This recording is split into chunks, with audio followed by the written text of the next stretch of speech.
Uh, Greg, I guess a lot went on out there, but I just want to get your thoughts on the role that maybe their second chance opportunities and just the challenge of really kind of keeping their guards from creating and getting in the lane, the effect that had tonight. Yeah, I mean, the numbers tell you that. 15 offensive rebounds for them. Something we had talked about extensively coming in, knowing that they shoot a lot of threes, and they want to try to track those down. They haven't been doing that at this rate. I thought, they beat us with some loose balls at times. I thought we leaked out at times and gave a couple up in the first half when I took the timeout. But the offensive rebounding and then our turnovers, even though 12 is when you're in a two-possession game, there's 12 times we don't get a shot, but specifically the offensive rebound. I'll look through the film and be able to get a better idea on dribble penetration. I thought we were a little better at times defensively than what we were Saturday. But again, the ability to finish possessions with a defensive rebound is where they were able to make the difference tonight. For different reasons, Steve and John Tonje serve vital purposes in offense. If they can't be individually effective, how limiting is that? Well, there's ways that they can impact the game in other areas. I think defensively, you look at Steve's line, he has no rebounds. How do you have no rebounds? From that standpoint, I thought John, and both Johns, I thought the ball stuck with them a lot. I think they didn't move it. I thought we actually moved it better with McGee and Janicki in. Both those guys have 3 assists, no turnovers. I thought that both Johns over-dribbled it at times. And then I thought Nolan gave us some really, really good minutes. I thought Gilmore gave us all he could. So there was some, it's other guys. If somebody's struggling or if somebody's getting, Tonje didn't get to the free throw line like he has been. Some of that is because we weren't moving the ball well enough to get him isolated and get some ability to attack. And the other part is, playing off 2 feet, things that we've continually talked about and worked with him on to get better at. The biggest thing is obviously our 4s and 5s, the rebounding. I thought Nolan was active, aggressive. He's still young in terms of what he will be, but he showed flashes of how good a player he can be. So I was happy for him. Mark? Greg, probably the team's best stretch of the game maybe was that early run in the second half. I think you went from 7 down to up a point. What did you see during that stretch that maybe you were hoping was going to continue? Well, we were able to finish possessions. We got them to miss. We were able to get defensive rebounds, and then we were able to do some things on the other end. Nick?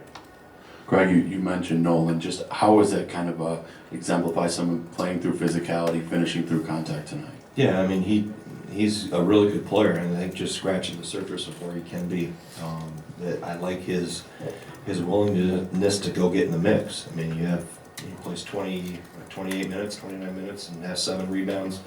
I want him aggressive offensively. I want him hunting, looking for threes.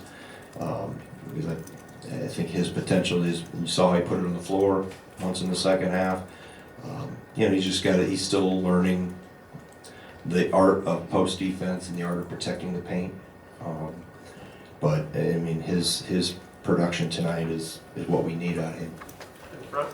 Greg, I'm just wondering what your perspective is of what makes that backcourt of Boswell and Casper Sanchez so difficult to handle. Well, Boswell's got so much experience. We played against him last year when he was at Arizona. So I know he's been struggling. Numbers haven't been what he has produced in the past, but just watching him on film, and obviously we had first-hand experience with him a year ago. It's a matter of time before he was going to get it going, and then obviously with Yakachonis, is that how you say it? Yakachonis. I'm getting better at my European pronunciations. But I mean, we saw him this summer in the FIBA stuff overseas, and we knew then he was, his vision. I mean, he didn't have a high assist night tonight, but just watching him before he even put on an Illinois jersey, knowing he's mature, he's played against grown men, where he's come from, he's well trained. They do a great job of developing, and you get those two guys with Ivisic in the pick and roll and the pick and pop and put stress. So I thought we did a pretty good job on Ivisic. But obviously, Yakachonis was able to knock down big shots. We fouled him. We got him to miss a 3 and fouled him. And gave him that one, which was a freebie. But he's what I thought watching him on film, and then when you see him in person, you're never quite sure does it translate. But he's a really good player. I mean, vision and poise, and you can tell he's listed as a freshman, but he's not. He's got more experience than a typical freshman. Do a couple more, Michael. You guys got into the bonus with almost 15 minutes left in the game. I guess why were you not able to create more of an advantage at the line from that point on? I didn't think we took. I only thought we took 2 bad twos. You know, Klesman got to the rim a few times. One thing, you can't go 14 for 21 from the line. You know, we left some points there when we've been the best in the country at converting. But it's also, you know, Tajay got there, doesn't finish at times. Again, going back to the playing on balance and playing off 2 feet and finishing some of those. So, you know, and then they started switching more things and started taking some of the dribble drives and the gaps we were creating away at times. So, I'll get a better idea exactly.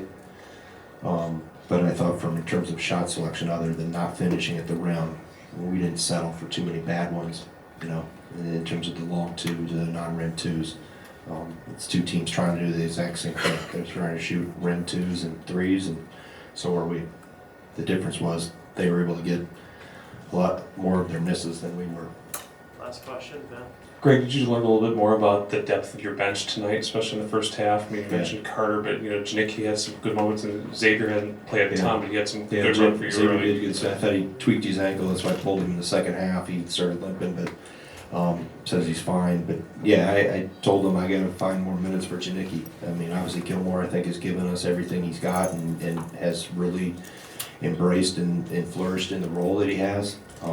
So those 2 guys, obviously, I know I can count on. I think Xavier's continuing to learn, and as we go through this, you know, difficult stretch. But we have to get more out of Blackwell. We can't have him sitting on the bench with 2 fouls. We can't have Klesman sitting on the bench with 2 fouls. And we got to get Tajay, obviously, being more efficient with his 15 shots that I think he took, and then obviously, you know, with Steve.